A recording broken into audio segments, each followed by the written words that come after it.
Buku audio sejarah kelas 11 tahun 2021. Bab 1. Kolonialisme dan perlawanan bangsa Indonesia. Subbab A. Keterkaitan antara sejarah antara situasi regional dan global.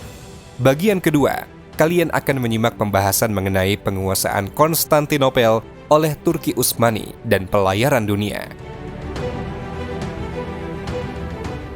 Tahukah kalian bahwa sebuah peristiwa sejarah yang terjadi di suatu tempat memiliki interkoneksi, hubungan sebab akibat dengan peristiwa di tempat lain?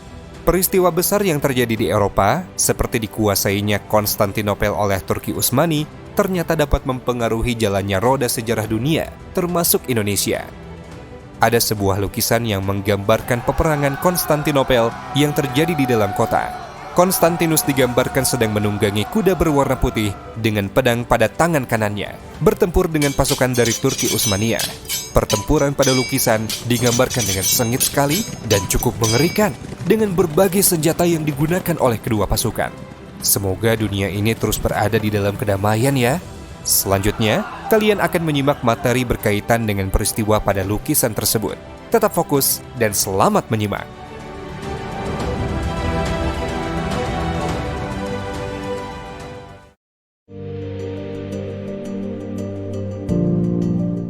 Selama abad pertengahan, Asia menjadi kawasan termaju dan paling dinamis di dunia. Sementara, sebagian besar Eropa masih terbelakang. Pusat perkembangan ekonomi dan politik dunia pada abad 14-15 berada di dunia Islam, khususnya Kesultanan Turki Utsmani. Tahun 1453, Khalifah Utsmaniyah yang berpusat di Turki berhasil menguasai Konstantinopel yang sebelumnya merupakan wilayah kekuasaan kerajaan Romawi Bizantium.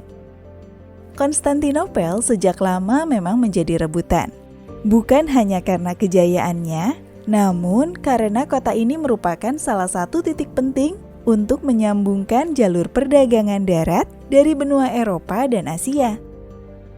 Sultan Muhammad Al-Fatih, penguasa Konstantinopel ketika itu, menutup kota pelabuhan Istanbul, yaitu nama baru Konstantinopel, bagi para pedagang dari Eropa. Hal ini mengakibatkan harga barang-barang dari timur, terutama rempah-rempah, menjadi langka dan sangat mahal.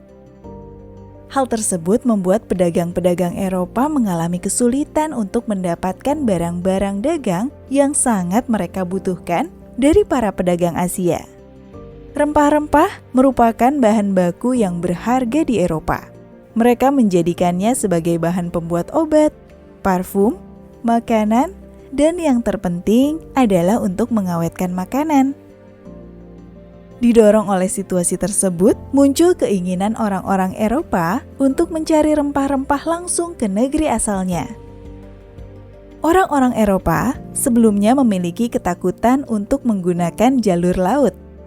Dalam pemikiran masyarakat Eropa pada waktu itu, lautan dipenuhi mitos-mitos menakutkan dan masih dipengaruhi pendapat bahwa bumi itu datar. Karena Konstantinopel ditutup, akhirnya dengan terpaksa mereka mencoba untuk mencari jalur baru lewat laut.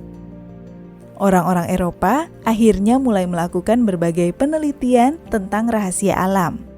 Mereka berusaha dengan keras agar dapat menaklukkan lautan dan mulai memberanikan diri mereka untuk menjelajahi benua yang sebelumnya masih diliputi dengan kegelapan. Menurut Yatim, tahun 2016. Bagaimana? Menarik sekali bukan pembahasan awal mula perdagangan melalui jalur pelayaran ini? Ternyata rempah-rempah sejak dahulu merupakan barang yang sangat dibutuhkan oleh berbagai bangsa ya. Mari kita lanjutkan pembahasan materi tersebut.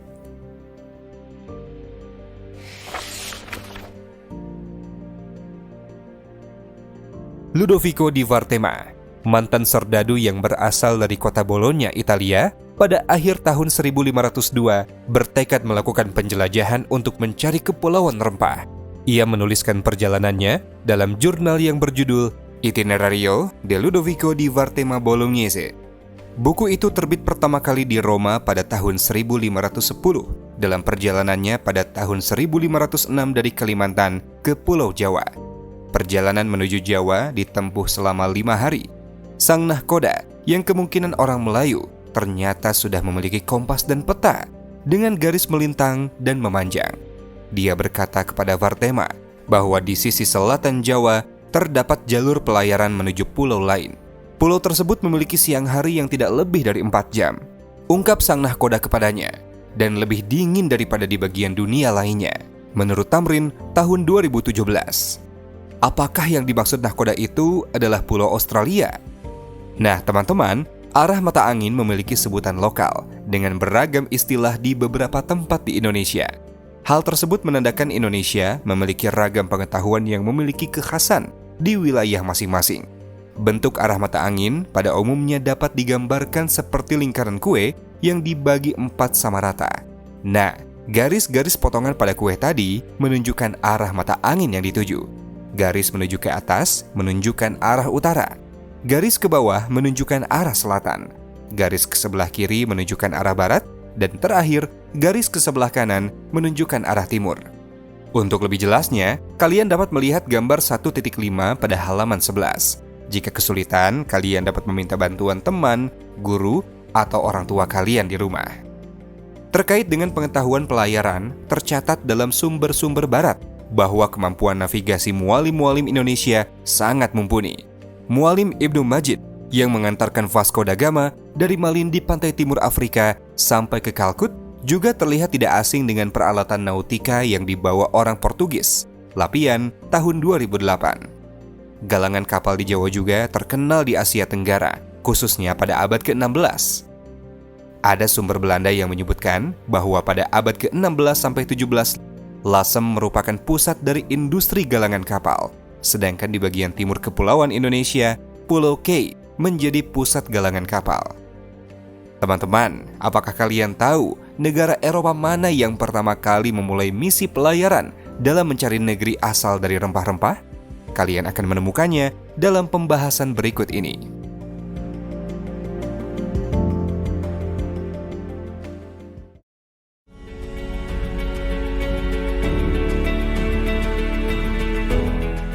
Portugis adalah negara Eropa yang memulai misi pelayaran pencarian negeri asal rempah-rempah. Berdasar kepentingan ekonomi, Infante Dom Henrique, Pangeran Portugis, atau lebih dikenal dengan sebutan Pangeran Henry, memberikan dorongan dan dukungan kepada para pelaut dan para petualang untuk melakukan penjelajahan. Diogo Som, atau biasa dieja Som, navigator dan penjelajah Portugis, adalah orang Eropa pertama yang melakukan pelayaran keluar Eropa tahun 1480 hingga 1484 dan menemukan muara Sungai Kongo, yaitu pada Agustus 1482. Di sana, ia mendirikan pilar batu untuk menandai kekuasaan Portugis di daerah tersebut. Ia kemudian melakukan perjalanan ke selatan di sepanjang pantai Angola saat itu, dan mendirikan pilar kedua di Tanjung Santa Maria. Pada pelayaran kedua, tahun 1485 hingga 1486, ia mencapai Cape Cross, yang sekarang di Namibia.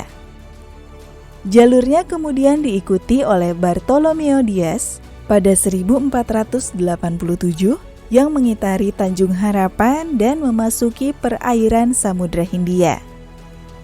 Kemudian, pada 1497, Vasco da Gama beserta rombongannya berhasil sampai di India.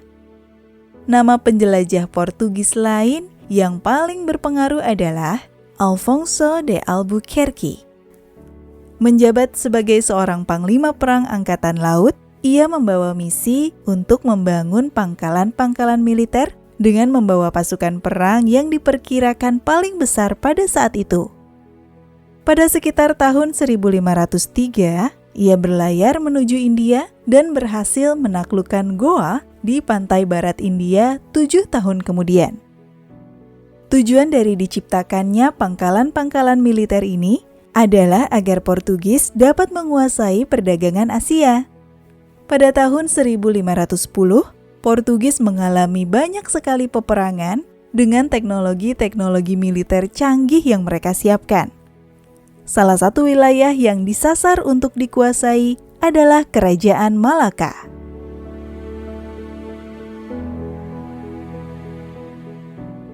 Dari pembahasan materi yang telah kalian simak pada audio bagian pertama, kalian dapat memahami bahwa pelayaran dan penjelajahan samudera oleh bangsa Indonesia jauh lebih dahulu dilakukan daripada bangsa Eropa. Anggapan bahwa aktivitas perdagangan rempah asal Nusantara dimulai sejak bangsa Eropa datang adalah sebuah kesalahan. Faktanya, situasi pelayaran dan perdagangan di Indonesia sudah menjangkau wilayah yang luas. Negeri asal rempah-rempah ibaratnya adalah poros. Maraknya aktivitas pelayaran menggerakkan perdagangan antar negara yang kemudian justru memotivasi bangsa Eropa untuk dapat menjajah dan menguasai wilayah poros tersebut. Setelah kalian menyimak pemaparan materi tadi, ada aktivitas yang dapat kalian lakukan di rumah atau di luar jam pembelajaran. Tugasnya adalah kalian diminta untuk menyimak dengan mendengarkan cerita atau menonton film Battle of Empire Fatih 1453 yang berisikan kisah penaklukan Konstantinopel oleh Sultan Muhammad II pada tahun 1435. Apabila kalian telah selesai menyimak kisah tersebut, selanjutnya presentasikan kepada guru atau teman di kelas tentang poin-poin penting yang kalian temukan. Selanjutnya, kalian akan menyimak bagian ketiga yang merupakan pembahasan materi terakhir pada bagian subbab A ini, mengenai jatuhnya Malaka ke tangan Portugis. Wah, ternyata wilayah rempah-rempah Nusantara pada waktu itu sempat jatuh ke negara lain loh.